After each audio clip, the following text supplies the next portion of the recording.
جب سے یہ خبر سامنے آئی کہ وسط مدتی انتخابات سے قبل 2 نومبر کو صدر جو بائیڈن کے تھنک ٹینک اور گھر سے ایسی دستاویزات برآمد ہوئی ہیں جنہیں اوباما بائیڈن انتظامیہ کی طرف سے حساس قرار دیا گیا تھا، وائٹ ہاؤس کے لیے یہ مشکل ترین ہفتہ تھا۔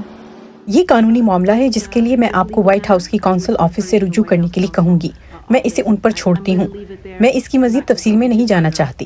محکمہ انصاف میں جاری تحقیقات کا حوالہ دیتے ہوئے وائٹ ہاؤس کی پریس سیکریٹری نے شفافیت کا وعدہ کیا، لیکن تفصیلات فراہم کرنے سے انکار کیا۔ ماہرین کا کہنا ہے کہ ایک ایسے ملک میں جہاں لاکھوں اہلکاروں کو سیکیورٹی کلیئرنس حاصل ہے، خفیہ دستاویزات کا مناسب خیال نہ رکھنا ایک عام مسئلہ ہے۔ ایسی خلاف ورزیوں سے عموماً انتظامی طور پر نمٹا جاتا ہے۔ جب تک حقائق تبدیل نہیں ہوتے، صدر بائیڈن پر قانونی ذمہ داری کا لاگو ہونا نہ ہونے کے برابر ہے۔ اس وقت یہ پیغام رسائی کے حوالے سے بہت اہم ہے، لہٰذا یہ حقیقت کہ انہوں نے صدر کی رہائش گاہ پر دوسری مرتبہ دستاویزات ملنے کی اطلاع کو روکے رکھا، جبکہ وہ پوری طرح واقف تھے کہ ایسا ہوا ہے کیونکہ یہ 4 ہفتے یا اس سے پہلے ہوا تھا، یہ یقیناً ایک حیرت انگیز غلطی تھی۔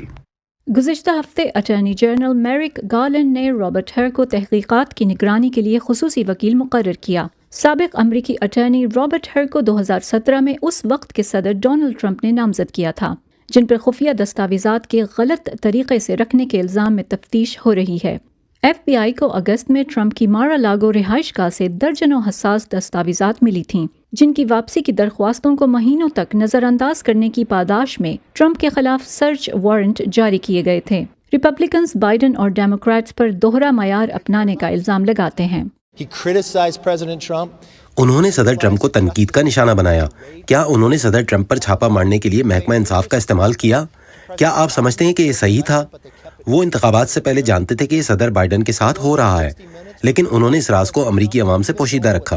ریپبلکنز نے، جنہیں اب ایوان نمائندگان میں بہت کم ووٹوں سے اکثریت حاصل ہے، انہوں نے اپنی تحقیقات کا وعدہ کیا ہے جس میں قومی سلامتی کو ممکنہ نقصان پہنچانا بھی شامل ہے۔ وائٹ ہاؤس نے اس خیال کو مسترد کر دیا کہ اتحادیوں کو تشویش لاحق ہے کہ انتظامیہ قومی رازوں کو سنبھالنے کے قابل نہیں ہے۔